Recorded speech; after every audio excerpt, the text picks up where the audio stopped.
Bueno, pues bienvenidos. Estamos aquí con todo un equipo entero de CMTs, de la asociación CMT, ya sabéis, una organización para el tema de análisis técnico, donde se promueve el estudio del análisis técnico. Y vamos a ver con todos estos invitados que nos acompañan hoy todo este tema, porque vamos a intentar hacer reuniones mensuales para analizar el mercado, como lo haría un CMT, como lo haría un profesional CMT en el sector profesional. Así que bienvenidos, Manuel, Alfonso, Daniel, Víctor, ¿qué tal? ¿Cómo estáis? Encantado, Pues encantado de ver tantas caras familiares y bueno, agradecer, Javier, el espacio que nos das justo a la asociación en esta iniciativa que queremos.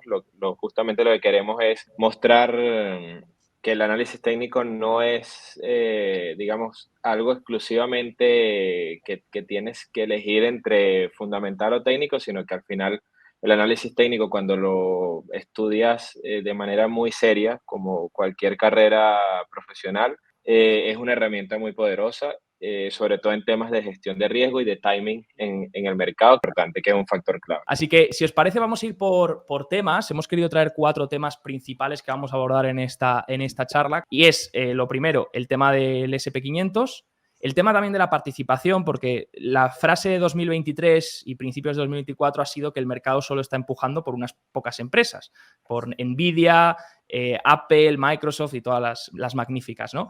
Pero vamos a ver que poco a poco, pues el porcentaje de empresas que está por encima de su media es cada vez mayor. Lo tenemos ahí en la pantalla, en el SP500, media de 20, media de 50, media de 200, y vemos que está en incremento. Y mientras tanto, el precio del índice, pues disparado desde que rompió máximos históricos, con apenas pullbacks llamativos, ¿no? Pullbacks que llegarán 1,5, pero tampoco son exagerados. Entonces, no sé cómo veis el mercado, todo este tema de la participación, si veis que está mejorando, si veis que podría aguantar. También mucha gente dice, y traigo aquí el otro tuit de Grant Hawkins que os enseñaba antes, que mucha gente dice que en cuanto el porcentaje de empresas que está por encima de la media de 200 llega al 80%, por lo tanto un 80% del SP está por encima de su media de 200, que ahí ya estaríamos sobrecomprados y que posiblemente pronto tocará una corrección. Pero Grant comparte este gráfico y dice que normalmente cuando se llega a ese nivel de 80%, que de hecho hemos llegado ayer, fijaros que ahí la parte de abajo, media de 200, ya está por encima del 80%, pues puede durar hasta varios días, ¿no? Entonces, ¿cómo veis esto? ¿Cómo medís la participación? ¿Cómo estáis viendo en general el mercado? No sé quién se anima a empezar. A ver, la narrativa general era bastante pesimista al principio de que estamos muy sobreextendidos, de que el mercado lo están llevando principalmente las tecnológicas y principalmente las magníficas 7, ¿no? Estaba todo concentrado. Pero sí, digamos que hemos visto que todos los días o constantemente durante un periodo de tiempo ha habido cada vez mayor, los participantes cada vez estaban haciendo nuevos máximos. Entonces no era solamente las magníficas 7 que eran las que estaban alcanzando nuevos máximos, sino que cada vez había más. Si bien hace un mes aproximadamente empezamos a ver que ya no eran tantas empresas las que estaban consiguiendo nuevos máximos, tampoco es que las empresas que estaban haciendo nuevos mínimos iban incrementando. Entonces pareciera que por detrás de todo esto lo que hay es un proceso de rotación dentro de los sectores. Entonces, si el día de ayer el sector financiero, por ejemplo, alcanzó nuevos máximos. El sector industrial viene liderando el mercado desde hace ya varios meses. Si medimos todo lo que es 2024, los 4 sectores líderes en cuanto a performance son industriales, energéticos, tecnología que todavía sigue metido y financiero dentro de esto. Y si medimos y echamos un poco más atrás y medimos en un año completo desde la fecha de hoy a un año hacia atrás, vemos que el principal sector en cuanto a retornos es el financiero. Entonces ya no son las magníficas 7 las que pareciera están arrastrando todo, si bien tienen mucho peso, pero yo creo que por detrás lo que hay es una rotación dentro de los sectores y al final Rafa Campora decía que la rotación al final es vida y es como la sangre para los procesos y los rallies alcistas. Entonces, creo que es algo bastante sano y mientras no veamos deterioro en este gráfico que estamos viendo, que la mayoría de los participantes están por encima de sus medias de corto, mediano y largo plazo. Entonces, creo que no cabe todavía estar tan defensivo, porque no son los sectores defensivos los que están liderando actualmente el mercado. Yo creo que Manuel fue bastante completo lo que dijo. Bueno, si ven el gráfico que están proyectando ahí, bueno, este es mi gráfico. Yo aquí tengo, esto es básicamente lo mismo, la cantidad de acciones sobre la media de 200 días, pero son las High Cap 3000, o sea, son las 3000 acciones con mayor capitalización. Entonces, si bien después del mínimo que se hizo en noviembre, que llegamos a niveles bastante bajos, de hecho, llegamos cerca de un 26%, no, perdón, cerca, sí, de un 25% nomás de las acciones high cap estaban sobre su media 200. Si bien desde después del rally, claro, llegamos a un pic reciente en torno al, en este caso fueron con un 72%, y si bien ha disminuido un poco, que igual sobre el 67% de las acciones están sobre su media de 200 días, de las 3.000 acciones más grandes. Entonces, no son solamente las 500, ni no son solamente las 7 magníficas, sino que es un rally bastante amplio. Y obviamente, como dice Manuel, hay momentos de rotación, hay momentos en que no todas las acciones suben, sobre todo luego de una subida tan importante desde noviembre, pero también, como dijo Manuel, no ha habido tampoco una fuerza vendedora potente en los internos que uno diga, en verdad hay sectores que realmente se están cayendo, se están rompiendo sus soportes y son pocas acciones. No, ha sido una venta bastante leve. Entonces, creo que el mercado, si bien ha subido mucho, técnicamente se ve sano. ¿Consideráis algún indicador, además de, obviamente estamos hablando mucho de la amplitud, pero algún indicador también que estéis vigilando muy de cerca, que os diga, ha comentado antes Manuel y Víctor, el tema de los nuevos máximos, que Sí. seguía habiendo nuevos máximos y que los nuevos mínimos no se acumulaban excesivamente pese al pullback que estábamos viendo? ¿Algún otro indicador que estéis siguiendo de cerca para ver este rally que, como dice Víctor, está extendido, pero por ahora los datos internos no están mostrando debilidad? Sí, bueno, mira, para mí, cuando hablamos de amplitud de mercado, hay diferentes formas de medir la amplitud. Una forma fue como la mostró tanto Víctor como Manuel, que es midiendo la cantidad de acciones por encima de su media, de su media móvil de, por ejemplo, 200 periodos, 50, etcétera. Pero a mí hay un indicador que a mí me gusta bastante, que es el que están viendo en pantalla, que es el porcentaje de acciones haciendo máximos de 3 meses. En diciembre nosotros vimos un impulso, te diría que histórico, que va un poco de la mano de lo que decía Manuel, que no solamente eran las 7 magníficas, el Nvidia, sino que era una participación más global, liderada también por el grupo del sector industrial. O sea, si tú ves el sector industrial, tanto acciones de grande capitalización, mediana y pequeña capitalización están haciendo máximos históricos. También el indicador de abajo, el último, es el porcentaje de acciones sobrecompradas, es decir, con momentum positivo, con un RSI por encima de 70. Entonces, ese gráfico básicamente nos dice que en este ciclo prácticamente solamente hemos tenido 3 señales en donde hemos visto la participación de acciones haciendo máximos de 3 meses y acciones sobrecompradas por encima del 40% en 3 ocasiones. Como pueden ver, ha sido en inicios de nuevos rallies y nuevas etapas alcistas, en el 2003 y después del COVID, por ejemplo.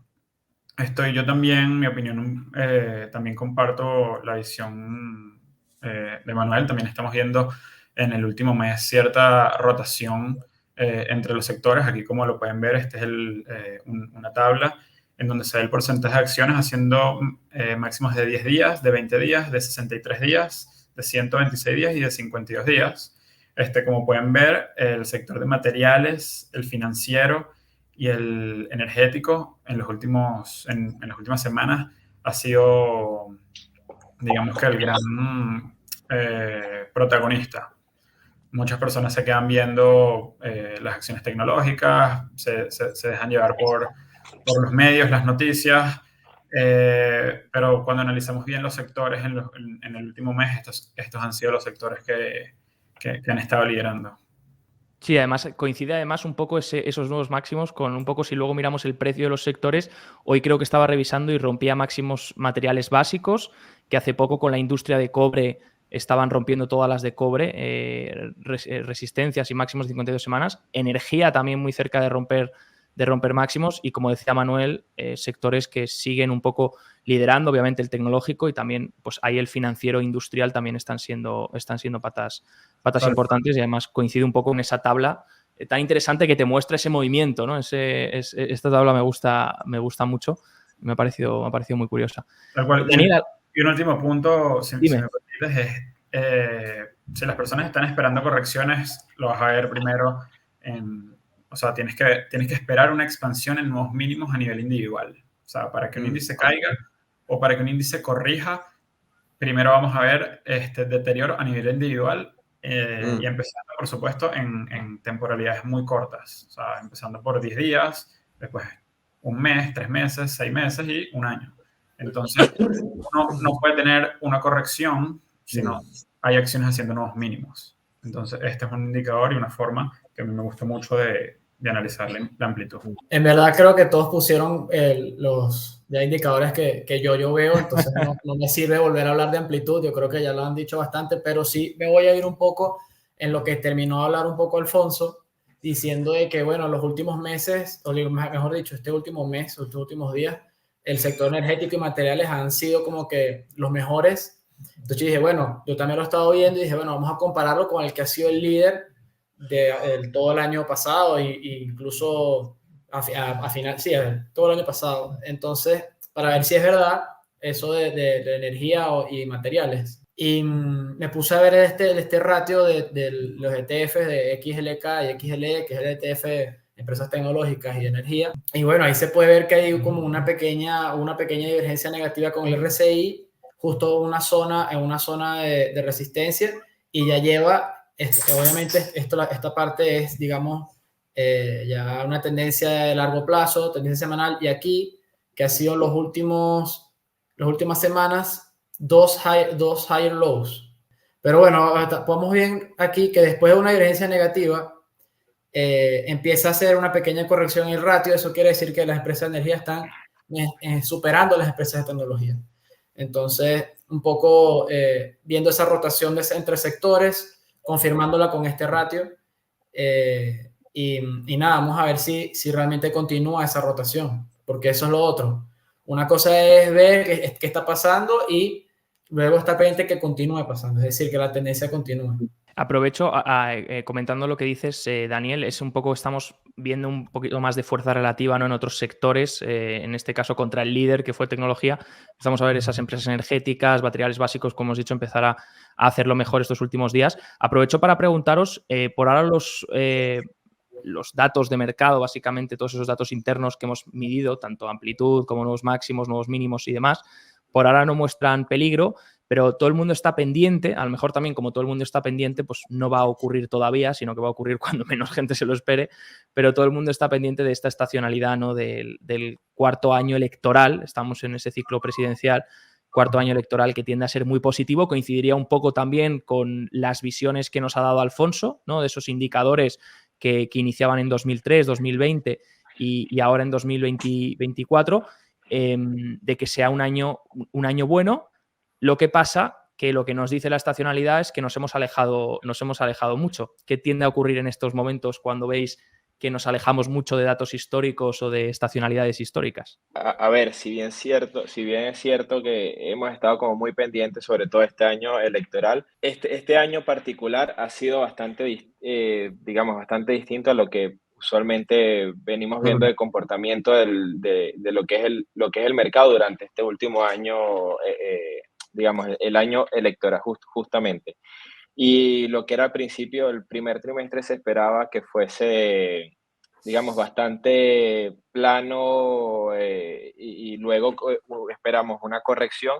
El mercado ha hecho totalmente lo contrario. Entonces, mientras, como decía Alfonso, no veamos una expansión en el deterioro de esos actores individuales. Sí, hay que tener un ojo pendiente porque no necesariamente se tiene que repetir la historia, pero muchas veces lo hace. Mientras no veamos ese deterioro, esas señales o esa expansión en esos, digamos, en la fortaleza del mercado, yo creo que esa corrección de marzo se está quedando, digamos, para la historia, para la foto, ¿no? Para saber que el mercado este año no lo va a hacer y bueno, ya a ver si el siguiente lo vuelve a retomar. Sí, pero como dice Manuel, algún técnico dijo una cita que la encontré muy buena, que el seasonality, la estacionalidad, es importante, pero al final es igual que el clima, las estaciones de invierno-verano. O sea, claro, en el invierno hace frío, ¿verdad? Pero si se hacen 25 grados y hay sol, aunque estemos en invierno, va a salir con shorts o con poca ropa. O sea, al final tú te adaptas a la realidad, no a lo que debería ser, ¿verdad? Yo creo que es lo mismo en el análisis técnico. O sea, claro, deberíamos haber visto debilidad en estas últimas semanas, pero técnicamente todo se ve bien, no hay ningún breakdown técnico importante en ninguno de los índices principales. Y cuando hay un poquito de debilidad, hemos visto que aparecen los compradores de forma inmediata. Entonces, al final, la debilidad estacional la tiene que confirmar lo que pasa en los charts y que todavía no ha pasado. Totalmente. Si algo aprendimos en el CMT es que las tendencias continúan hasta que cambian. Y hasta que no cambian hay que seguir siendo alcistas, ¿no? Sí. Obviamente dentro de eso está la rotación de sectores y todo, pero si los indicadores no dicen que vaya a haber algún cambio, ¿por qué yo voy a cambiar mi manera de pensar, ¿no? Sí, y uno no debería estar tomando, digamos que una decisión en concreto solo fijándose en la estacionalidad. La estacionalidad simplemente es un indicador más, un dato más que tenemos nosotros los analistas a la hora de, digamos que, armar nuestras conclusiones. Y sí, o sea, estacionalmente hablando, este primer trimestre, como dijo Manuel, pintaba para que tuviésemos una pequeña corrección. El mercado no lo está siguiendo, pero bueno, eso no significa que el mercado tenga que estar corrigiendo simplemente porque los datos estacionales dicen que históricamente es un periodo débil. Ese gráfico está perfecto. Sí, aquí muestras los 4 años, ¿no? Electorales. Sí, los 4 años. Ahí lo dice todo. Bueno, principalmente podríamos decir, obviamente no se va a cumplir a la perfección, pero podríamos decir que más o menos en cuanto a términos generales de comportamiento anual, más o menos ha respetado. Por ejemplo, el año pasado, el tercer año de ciclo presidencial, sí, fue tal lo cual. clavó bastante. Súper bueno. Sí. Lo que fue el año 1, te diría que hasta el año 2, porque también vimos las correcciones tal cual como el año 2 indican. Justamente es ahorita este trimestre donde se está no siguiendo, digamos que ese periodo estacional, pero es lo que decimos, hasta que no veamos, digamos que un deterioro, no... Sí, de hecho creo que de lo que ha sido diciembre y este primer trimestre, el mercado se ha descorrelacionado un poco de lo que usualmente marca la estacionalidad. Es decir, el Santa Claus Rally que estuvimos esperando, pareciera que llegó más bien tarde que justo en diciembre. Entonces, cuando esperábamos la corrección, pues el mercado ha hecho lo contrario. Entonces, al final nosotros nos medimos mucho con los datos y simplemente esto nos sirve tal cual como la gente, las personas y los profesionales que hacen forecasting de lo que es la previsión del tiempo. Es decir, tú te estructuras, analizas datos, entiendes qué es lo que pasa usualmente cuando esos datos muestran la lectura y te preparas para ello. Pero si no pasa, pues nada, sigues de acuerdo a lo que la realidad te está mandando. Creo que el punto es que no tienes que enfrascarte en tratar de explicar por qué el mercado no lo está haciendo, sino más bien aprovechar las oportunidades que te da y no enfrascarte en querer demostrarlo.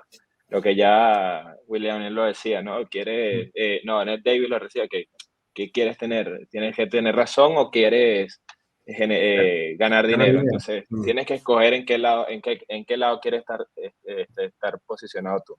Pues pasamos, si queréis, al siguiente tema, que es el tema candente del momento, y es, bueno, el mercado está fuerte, hemos visto que los datos todos los indicadores más o menos apuntan fuerte, seguimos un poco pendientes de si esa estacionalidad finalmente se cumple con algún retroceso en un momento en el que a lo mejor no todo el mundo lo espere.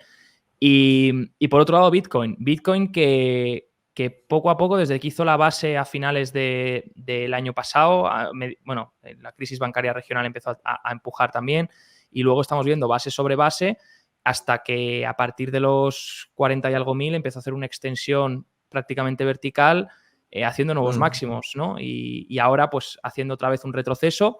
Comentábamos antes al iniciar, bueno, retroceso en máximos puede ser un handle, puede ser una forma de sacar manos, de asustar un poco para que vayan cogiendo posiciones los grandes.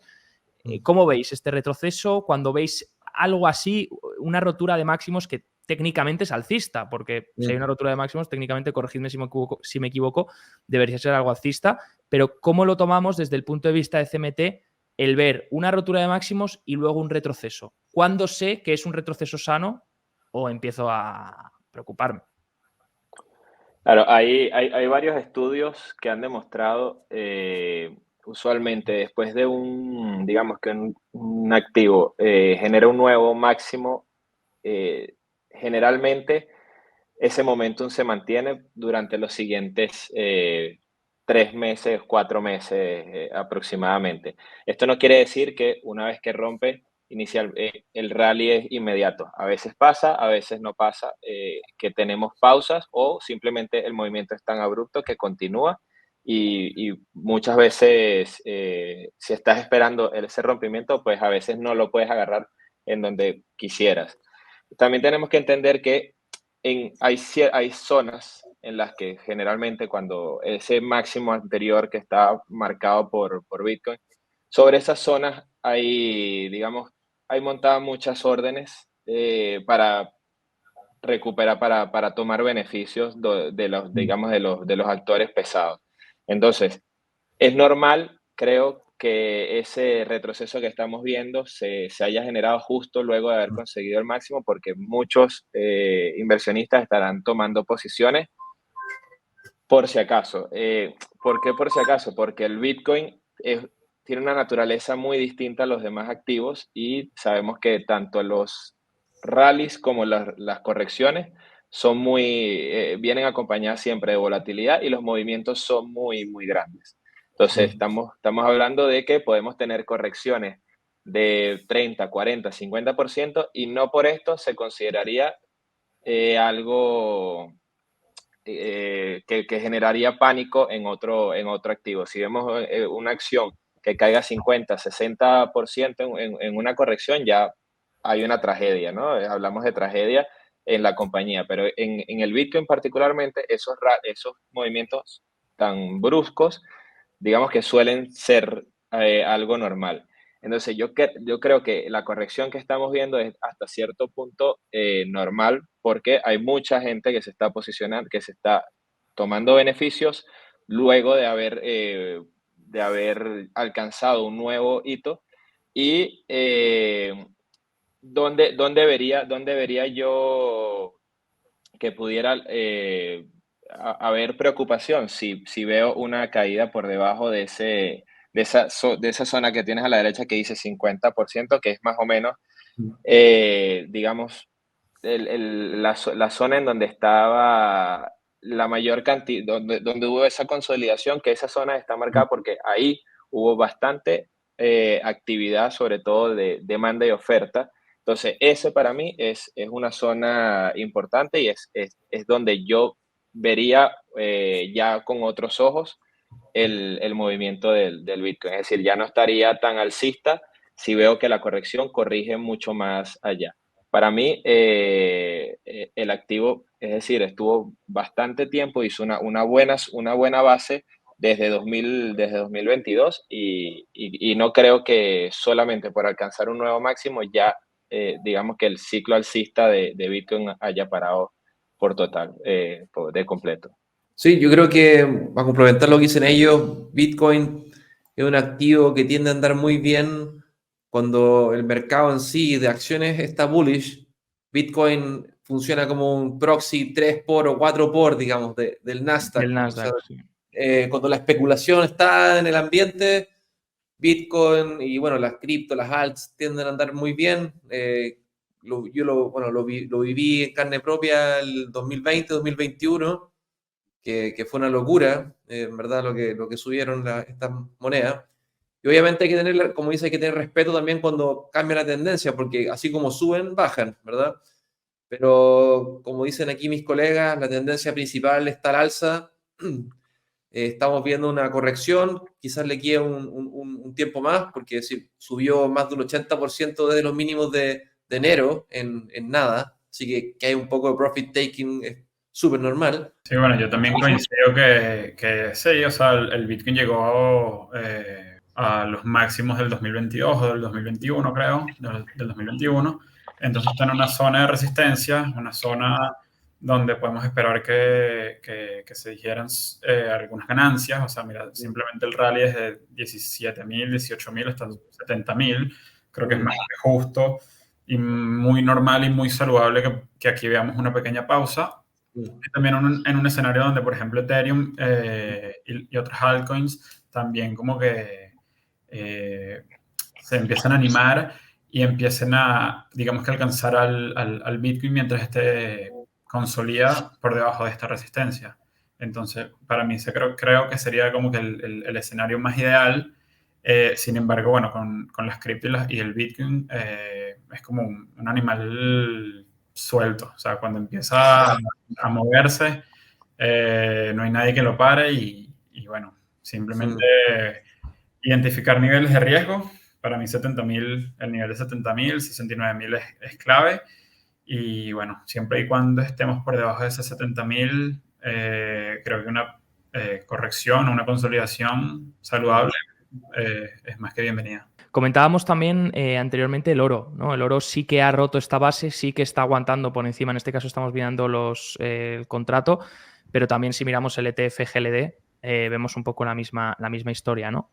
Rotura de una base que viene desde 2020, el máximo de 2020, base de consolidación, pese a las subidas de tipos y de los tipos reales, el oro apenas ha sufrido para lo que debería haber sufrido y ahora rompiendo máximos históricos. Esta base podríamos decir que ahora tendría un punto de referencia en esa rotura de máximos, ¿no? Un poco de punto de toma de decisiones. A mí me gusta mucho este gráfico, lo vi siguiendo a David Keller y me pareció muy interesante y sobre todo que bueno, que ayer la Fed, Powell salió diciendo que iba a mantener las tasas de interés y dije, bueno, nada, esto puede ser interesante y nada, aquí vemos que cuando las tasas de interés empiezan un poco a bajar o a corregir, hay un rally súper fuerte en oro. Ha habido en esta ocasión, entre el 2009 y el 2012, miren este rally, mientras las tasas de interés iban bajando.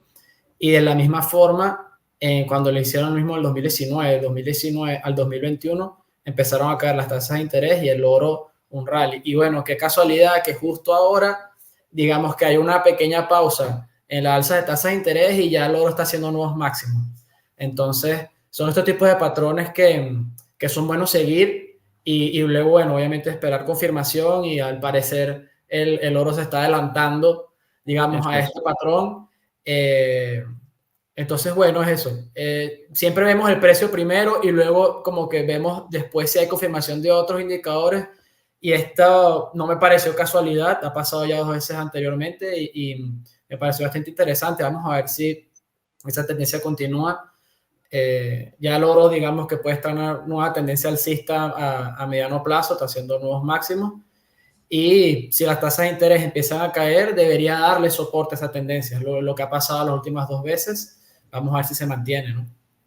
Interesante esto que comentas ya, que incluso podemos ver activos que actúen como indicador adelantado, ¿no? Incluso de la política monetaria, ¿no? Ayer todo el mundo esperaba que Powell fuese restrictivo por ese repunte de inflación de enero y febrero, pero no lo fue. Fue totalmente dovish y optimista y yo creo que el oro, incluso rompiendo máximos antes, estaba un poco ya descontando eso, ¿no? El propio mercado tiene esa inteligencia para para saber adelantarse. Víctor, sí. Alfonso, ¿cómo lo veis? No, yo creo que el oro, de hecho, si me dejas compartir mi pantalla, Sí. tengo el gráfico mensual, ahí se ve también súper claro el breakout de esa base larga que mencionaba Manuel, como una vela mensual. Obviamente se bullish, la tendencia de mediano o largo plazo están al alza.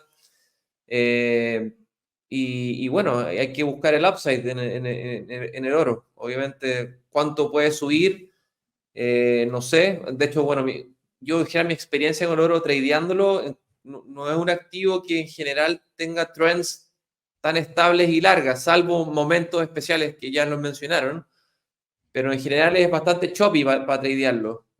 Puede ser que esta vez sea distinto. Sí, bueno, a mí me encanta el gráfico que mostró Víctor, el gráfico mensual mostrando esa base. Y bueno, aquí básicamente te quería mostrar, digamos que el oro desde 1995 más o menos. O sea, resistencia, una base de una década, ruptura, nueva tendencia alcista, consolidación, base gigantesca, rompiendo los máximos del 2011, ruptura. Entonces se podría venir una nueva pierna alcista en el largo, mediano y mediano plazo. Y también, bueno, a mí me gusta ver a mí me gusta ver miles de gráficos, en verdad. Y estaba viendo, por ejemplo, el oro en euros haciendo nuevos máximos, el oro en libras haciendo nuevos máximos históricos, el oro en yen, bueno, todo denominado en yen está haciendo máximo. El oro en la rupia, nuevos máximos históricos, el oro en el dólar australiano, en el dólar canadiense, Nueva Zelanda, en la corona noruega, haciendo máximos históricos. Entonces, para mí era una cuestión de no si iba a romper, como lo está haciendo este último mes, sino cuándo iba a romper. O sea, era digamos que cuestión de tiempo. Qué inteligente el ver el oro expresado en otras divisas, porque al final sabemos que el dólar es la última divisa en depreciarse versus el resto. Y cómo te pueden ser indicadores adelantados, lo que tú dices, ¿no? Lo que pasa en Japón con la política monetaria, ya pues se ve el oro como sí que ha protegido. A la gente dice, no, lo miras en dólares y tampoco ha protegido tanto. Bueno, mira, díselo a un japonés, si hubiese invertido en Bitcoin, mira el Bitcoin contra el yen o el euro o el oro contra el yen, ¿no? De hecho, yo suelo mirar como indicador adelantado del oro me ha dado curiosidad que pusieses las divisas, pero yo suelo mirar los SDRs, que son esa divisa mundial elaborada bueno, no es una divisa, pero es como esa reserva mundial elaborada por las 5 divisas más importantes, y hay un par que es oro SDRs y llevaba rompiendo ya desde el año pasado. Entonces, un poco ese indicador adelantado, ¿no?, que muestras. Por último, si os parece, os quería traer también un tema que es un tema, yo creo, también del año. Creo que este año es un tema muy importante. No solo desde el punto de vista, hemos hablado antes de la amplitud está mejorando, hay más participación, cada vez más, pero desde el punto de vista por un lado, de las small caps, sobre todo, que están un poco más atrasadas, ¿no? Vemos ahora el Russell 2000 intentando romper esa base, pero parece ser que no termina de extenderse, desde principios de año haciéndolo mucho peor que los índices generales. Y luego, por otro lado, que no tiene nada que ver con las small caps, porque no deja de ser el S&P 500, las 500 empresas del S&P 500, pero en formato equal weight. Lo tengo aquí, dar ese mismo peso a todas las acciones del índice, ¿no? El equal weight, que tardó mucho más tiempo en romper que el S&P 500 máximos, el S&P 500 normal por peso de market cap rompió bastante antes. El equal weight lleva rompiendo desde hace unas pocas semanas, y mi pregunta es, ¿cómo veis el ratio? Porque hemos visto que este ratio ha ido a la baja desde 2023 drásticamente, donde el RSP lo ha hecho mucho peor, el equal weight lo ha hecho mucho peor que el S&P 500 tradicional, market weight. ¿Podría este ratio estar encontrando soporte? ¿Qué deberíamos vigilar a lo mejor en un cambio de tendencia? Comentabas tú antes, Daniel, para ver cambios entre sectores, cómo miras la fuerza relativa. RSP SPY o Russell 2000 SPY, podríamos empezar a ver ahí fuerza relativa para ver cuándo le toca a las small caps o cuándo le toca al resto de miembros del S&P 500. Sí, bueno, ahí se ve en el gráfico, parece que está hallando ahí un poquito, está en una zona de soporte importante. Ahora, a mí me gustaría ver ese gráfico con pero al menos yo como Esto es un ratio, me gusta verlos con algún indicador de momentum, ya sea el RSI o el rate of change, para ver si realmente hasta vaya a rebotar, vaya a haber algún cambio, ¿no? Pero sí, este rally ya lo hemos visto, ha sido soportado por varias empresas, no nada más las siete magníficas, que más bien ahora Apple, Tesla, están ya casi quedando señal de short, ¿no? Por ejemplo, yo vi, tú ves ahorita el gráfico de Apple o el de Tesla y creo que el de Apple ya dio señal de short y el de Tesla aún no, pero está ahí cerca. Entonces, sí, es muy posible que pueda rebotar ahí y se puedan conseguir otras oportunidades en otras empresas y en otros sectores. Apple, de hecho, hoy que han informado de que tiene una demanda por tema de monopolio y demás, está el gobierno metiéndose y baja un 4%. O sea que en un día donde hay tanta fuerza relativa, vemos justamente cuando eso. la tendencia cambia, cualquier excusa Sí, funciona ya para llegan que las la noticias. continúe, porque si tú ves el gráfico de Apple, yo no lo tengo ahorita, no sé si alguno lo puede mostrar, ya había dado un señal de venta, ¿no? Entonces pasa cualquier cosa y ya, bueno, no, ahora hay que vender. Si ya la tendencia cambió, mira, pero antes de eso ya había habido un gap bajista muy fuerte. Entonces ya se podía esperar un cambio de tendencia y bueno, digamos que la noticia de hoy confirma y le está dando gasolina a esa nueva tendencia bajista a corto plazo, ¿no? Eso es lo que estamos viendo por ahora. Sí, no, la verdad es que no se ve muy bien técnicamente. No, ya te viene haciendo unos lower highs desde hace tiempo. Seguramente si lo pones con fuerza relativa te lo estaba mostrando desde antes que estaba perdiendo fuerza, ¿no? Y ya, como digo, cualquier noticia da esa gasolina a la tendencia, ¿no? Ahí está, mira. Mira desde hace tiempo está demostrando debilidad. Entonces, y bueno, con lo de hoy más todavía. A mí dentro del tema de los equal weight, yo he estado viendo, de hecho lo colocaba en el reporte para Investopedia, que yo venía siguiendo sobre todo los sectores equal weight, pero dentro del S&P y de los small cap que estaban teniendo mejor performance, y hay varios, lo que son el sector de energía, el sector de finanzas industriales, dentro de lo que son el equal weight, el energético estaba haciendo nuevos máximos, el financiero está muy cerca de hacerlo, y lo que estoy viendo es que no son los sectores defensivos los que están teniendo mejor performance. De hecho, hablando ya de ratios y de fuerza relativa, cuando ves el de equal weight de Staples, que es tradicionalmente un sector defensivo, lo viene haciendo muy mal con respecto al resto de los otros sectores. Y dentro de lo que es las small caps, sí, la estructura que él mantenía, que mantuvo durante todo el 2022, encerrado dentro de digamos, un rango, lo ha roto y viene creciendo y entiendo que viene con fuerza, pero creo que todavía no los veo digamos, con esa capacidad de liderazgo para ser ellos quienes lleven la batuta dentro del rally. Creo que todavía hay mucho camino digamos, de las grandes para sostenerlo. Si ves el gráfico de las mid cap, también están haciendo nuevos máximos. Entonces, creo que mid cap y la big cap siguen siendo líderes, siguen habiendo una rotación muy sana dentro de estos sectores, y creo que las small cap, si bien están creciendo, pues lo están haciendo siguiendo a los líderes. Sí, además hay algunas como Microsoft, ¿no? Rompiendo nuevos máximos, acaba de romper una base de nuevos máximos, o sea que a lo mejor simplemente es que está cambiando un poco el liderazgo, pero dentro de la temática sigue algunas megacaps liderando, ¿no? Como bien dices, Manuel. Sí, Alfonso. de hecho ve el sector financiero, los grandes bancos están haciendo nuevos máximos. Citigroup hizo nuevos máximos hoy. Ayer JP Morgan también hacía nuevos máximos.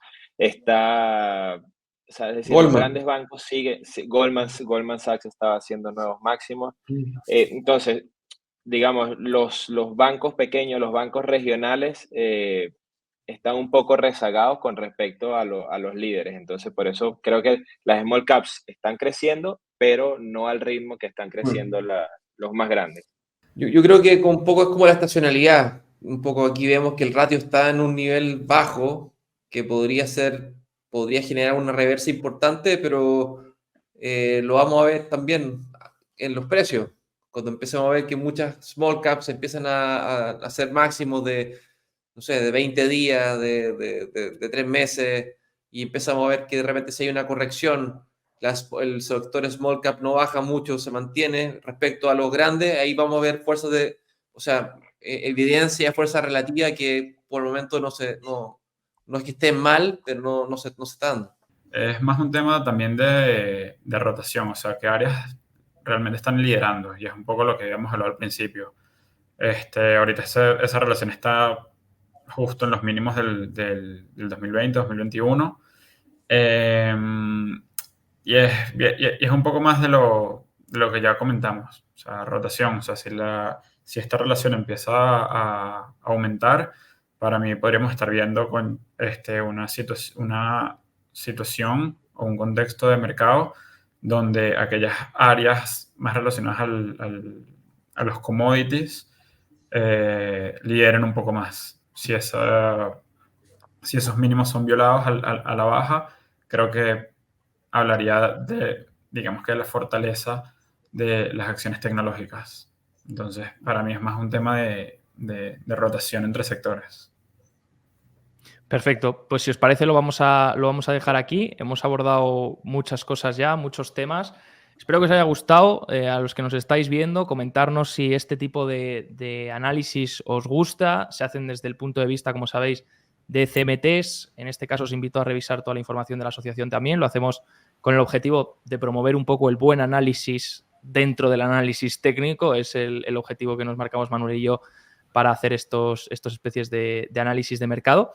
Y os invito a Alfonso, Víctor, Daniel, gracias por vuestro tiempo. Os invitamos a venir cuando queráis y seguir trayendo esos magníficos gráficos para detectar siempre qué es lo que está pasando en el mercado. Muchas gracias, Javier. Gracias, Javier. Saludos a todos, un gusto. También gracias a todos por su tiempo.